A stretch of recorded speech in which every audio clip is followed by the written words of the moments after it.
اللہ اکبر سبحان اللہ الحمدللہ استغفر اللہ نحمدہ و نصلی علی رسولہ الکریم اما بعد اعوذ باللہ من الشیطان الرجیم بسم اللہ الرحمن الرحیم۔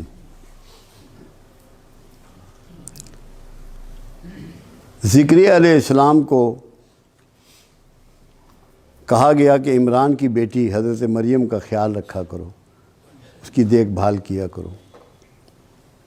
تو آپ حضرت مریم کے حجرے میں تشریف لے جاتے اور وہاں انواع و اقسام کے بے موسمی کھانے اور پھل اور دیگر چیزیں پاتے۔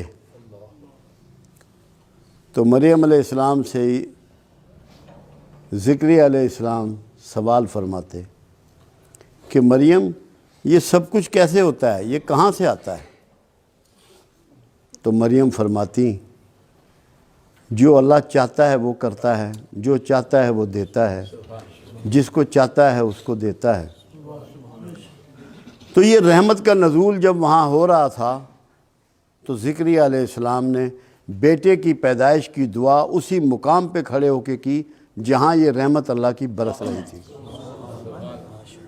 اور یحییٰ علیہ السلام جو پیدا ہوئے، پھر پروردگار عالم نے قرآن میں انہوں نے کہا کہ 3 دن تو بات نہ کر سکے گا، یہ علامت ہوگی اس بات کی کہ تیری دعا قبول ہو گئی۔ جب آپ کو کسی جگہ کی بھی یہ کنفرمیشن مل جائے کہ یہاں رحمت کا نزول ہوتا ہے، یہاں رحمت برستی ہے، آپ کا دل اس کی گواہی دے دے، وہی مقام دعا ہوتا ہے۔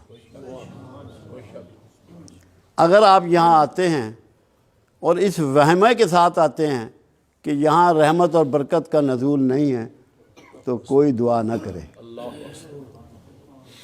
اور اگر آپ کا یہ یقین ہے کہ یہاں کچھ نہ کچھ غیر معمولی ہے، کچھ نہ کچھ اس کی رحمت برستی ہے، تو دعا ضرور کیجئے گا، انشاءاللہ آپ کی دعائیں اللہ قبول فرمائے گا۔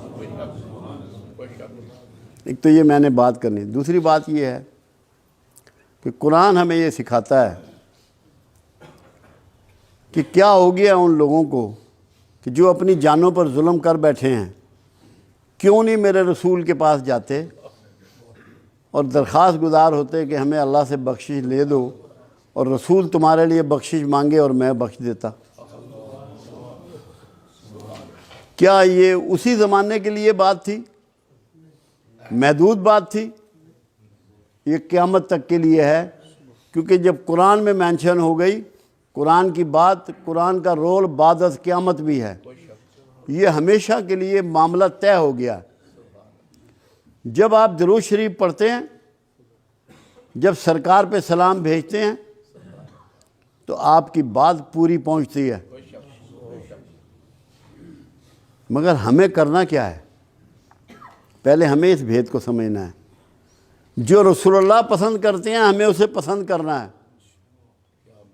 جو رسول اللہ ناپسند کرتے ہیں ہمیں اسے ناپسند کرنا ہے۔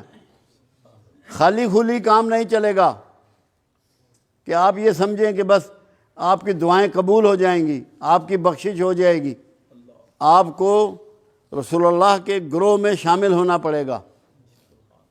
معافی لینے کے لیے کچھ طریقے آپ کو بدلنے پڑیں گے۔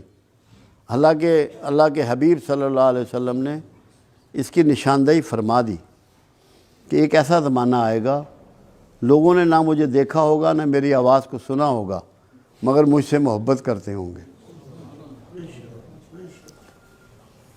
خوش نصیب ہے وہ شخص جس کے سینے میں کملی والے کی محبت جو ہے وہ جاگ جائے، پیدا ہو جائے۔ یہ اللہ کی مہر کے بغیر نہیں ہو سکتی، یہ ممکن نہیں ہے۔ تو جب اللہ یہ مہر کر دے اور یہ پیدا ہو جائے تو اس کا مطلب یہ ہے کہ بات جو ہے وہ بن جانی ہے۔ اب دیکھنا یہ ہے کہ ہم زیادہ وہ کام کرتے ہیں جو رسول اللہ کو پسند نہیں ہے۔ غصہ ہے، نفرت ہے، حسد ہے، ضد ہے، دشمنی ہے، عصبیت ہے، منافقت ہے، جھوٹ ہے۔ کیا یہ چیزیں عمل میں لانے کے باوجود آپ سمجھتے ہیں کہ آپ کا رسول اللہ سے گہرا تعلق ہے، پیار کا تعلق ہے؟ محبت کا تعلق ہے یا اپنے آپ کو دھوکہ دے رہے ہیں؟ آپ کو سچائی اپنانی پڑے گی، محبت اپنانی پڑے گی، شرافت اپنانی پڑے گی، پاکیزگی اختیار کرنی پڑے گی، یہ آپ کو چینج کرنا پڑے گا۔ اب آپ دیکھیے کہ کچھ لوگ آپ کے پاس آئے اور انہوں نے کہا کہ رسول اللہ صلی اللہ علیہ وسلم، ہم جب آپ کے پاس آتے ہیں تو جو اصحاب صفہ آپ کے پاس بیٹھے ہوتے ہیں، ان کی جوئیں ہمیں چڑھ جاتی ہیں، ان کی جوئیں ہمیں چڑھ جاتی ہیں، ہمارے لیے ملاقات کا ٹائم کچھ الگ کر دیجئے۔ میرے آقا کو تکلیف بہت پہنچی، انتہائی ذوق پہنچا۔ آپ نے ان کے لیے نہ کوئی ٹائم مقرر کیا، نہ اس بات کا جواب دیا، خاموش ہو گئے۔ مگر اس دن آپ نے ایک دعا فرمائی، اے اللہ، یہ میرے آقا کی دعا ہے، مجھے مسکینوں میں رکھ، انہی میں مارنا اور انہی میں اٹھانا۔ اب یہ آپ لوگوں کے لیے ہے آج۔ اگر آپ کو مسکین برا لگتا ہے، آپ کا کملی والے سے تعلق نہیں ہے۔ مسکینوں کو اپنا لو، دھتکارو مت،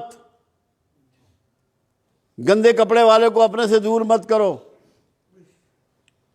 کمزور حیثیت کے آدمی سے نفرت مت کرو۔ اگر چاہتے ہو کہ تمہیں کملی والے سے فیض ملے، تمہیں اس کی شفاعت نصیب ہو، تو سوچ کو بدلو، یہ ارادہ کر لو کہ مسکینوں میں رہنا چاہتے ہیں میرے آقا، مسکینوں میں مرنا چاہتے ہیں، مسکینوں میں اٹھنا چاہتے ہیں۔ ہم کہاں کھڑے ہیں؟ ہم کہاں کھڑے ہیں؟ ہم کیا کر رہے ہیں؟ کیونکہ بہت زیادہ دعویٰ پورے معاشرے میں بکھرا ہوا ہے۔ ہر کوئی یہ سمجھتا ہے کہ میں رسول اللہ سے محبت کرتا ہوں، میں رسول اللہ سے عشق کرتا ہوں، مگر کیا اس کے رویے سے یہ باتیں چھلکتی ہیں؟ یہ احساس ہوتا ہے کہ میں کیا کر رہا ہوں، مجھے کیا کرنا چاہیے؟ اپنے اس سوچ کو بدلنا ہے۔ یہاں آنے کا آپ کا مقصد ہی یہ ہے۔ یہاں بنیادی طور پہ ہمارا سکول آف تھاٹ جو ہے وہ تصوف ہے، جو تمام اولیاء اعظام کا سلسلہ چلا آ رہا ہے، نسل در نسل چلا آ رہا ہے۔ اس صفائے قلب کو بلیو کرتا ہے، اپنے اندر کی صفائی اس کا منشور ہے، اس کا ماٹو ہے۔ غصہ موجود ہے، نفرت موجود ہے، شدت موجود ہے، اور پھر بھی اندر محبت ہے تو کیسے ہوگی؟ محبت درد کے بغیر نہیں ہو سکتی۔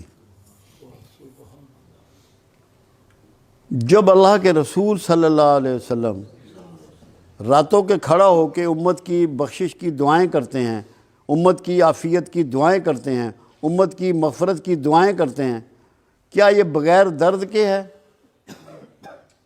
کیا سینے میں سے دعا نکلتی ہے بغیر درد کے کسی کے لیے؟ کیا یہ ممکن ہے؟ کیا ڈرامہ کیا جا سکتا ہے؟ اس درد کو اپنانا ہے۔ میں آپ کو یقین دلاتا ہوں، اگر آپ کے اندر تھوڑا سا بھی درد پیدا ہو گیا، ہم قیامت کے قریب کے زمانے میں ہیں، سرکار سے دوری کے زمانے میں ہیں، تو تھوڑا سا بھی آج کا جو درد ہے نا، وہ آپ کی کائنات کو بدل ڈالے گا۔ اس کی ابتدا آپ نے اس طرح کرنی ہے کہ آج سے، ابھی سے مسکینوں کو چھاتی سے لگانا ہے، اور اس لیے لگانا ہے کہ یہ آقا کی پسند ہے۔ مسکین سرکار کی پسند ہے، جو سرکار کی پسند ہے وہ میری پسند ہے، یہ بنا لینا ہے اس کو۔ اگر یہ بن گیا، باخدا آپ سب کامیاب ہو جاؤ گے۔ میں اللہ کو گواہ کر کے کہہ رہا ہوں کہ آپ کامیاب ہو جاؤ۔ میں یہی تڑپتا رہتا ہوں، یہی سوچتا رہتا ہوں، دن میں بھی یہی غور کرتا رہتا ہوں کہ کس طریقے سے، دیکھیں آج سے 40 سال پیچھے جائیں، 50 سال پیچھے جائیں، ہمارے پاس اسباب بہت کم تھے، کسی کے پاس اسباب نہیں تھے اتنے، ہم سب ایک جیسے حالات کے لوگ ہیں، مگر وقت کے ساتھ ساتھ اسباب بہت بڑھ گئے، مگر اخلاق بہت گر گیا، ہم گھاٹے کے سوداگر ہو گئے، ہم گھاٹے کے سوداگر ہو گئے، کیونکہ اخلاق ہم نے کھو دیا، سامان ہم نے پا لیا۔ اللہ کے رسول نے سامان کو دھتکار دیا، پیوند والے کپڑے پہنے، گانٹھ مار کے جوتے پہنے، فاقے کیے، پیٹ پہ پتھر باندھے۔ ہم سامان کے چکر میں سارے اخلاق اور ساری محبت کملی والے کی اس سے دور چلے گئے۔ ہم نے گھاٹے کا سودا کیا۔ سوچ کو بدلیں، سامان سے مرکز کو ہٹائیں، اس دل کو اور دماغ کو اخلاق کی طرف مائل کریں، جس میں درد ہو، انسانیت ہو، شرافت ہو، احساس ہو، کسی کی خدمت ہو، کسی کی سیوا ہو، دلجوئی ہو، دلداری ہو۔ یہ جب تک نہیں کریں گے، یہاں آنے کا مقصد، ان محفلوں کا مقصد پورا نہیں ہوگا۔ میں تو یہ چاہتا ہوں کہ میرے جو دوست یہاں آتے ہیں، میرے ساتھی جو یہاں آتے ہیں، یہ کسی کو نہ بتائیں کہ ہم کہاں جاتے ہیں، کوئی تعارف نہ کرائیں، ان کے رویے سے پتہ لگے کہ ان کا استاد کون ہے، ان کے چلنے سے پتہ لگے، ان کی بات کرنے سے پتہ لگے، ان کے کاروبار کرنے سے پتہ لگے، ان کی نوکری کرنے سے پتہ لگے کہ کہاں بیٹھتے ہیں، یہ کس کے پاس جاتے ہیں، کس سے سیکھتے ہیں۔